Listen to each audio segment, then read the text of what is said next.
మీ దాంట్లోనే కంటిన్యూషన్ అని చెప్తున్నా. నా జర ఓపిక పట్టడానికి దండం పెడతా.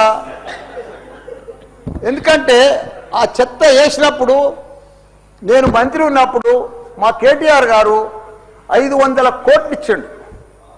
చెత్తతోటి కరెంటు తయారు చేసే ఉత్పత్తి ప్లాంట్ ఆడ తయారు చేసినాం.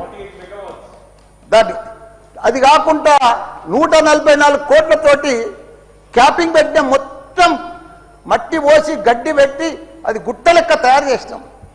దానికి తోడు వర్షాకాలంలో అందులో వచ్చిన మురుగునీళ్ళంతా వస్తే ఫిల్టర్ చేసేందుకు 250 కోట్లు ఇచ్చినాం. వాటర్ ఎస్టీపీ అంత బాగా చేసి అందంగా వాసన రాకుండా చేసినాం నా మంత్రి ఉన్నప్పుడు మా కేటీఆర్ సార్.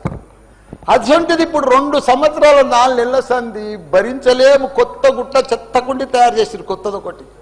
అది రోగాన బారి పడుతున్నారు. వాటర్ల పొల్యూషను, గాలిల పొల్యూషను, భూమిల పొల్యూషను, మురికి నీరు ఉండలేక 2 లక్షలన్నర ప్రజలు ఉంటున్నాడు.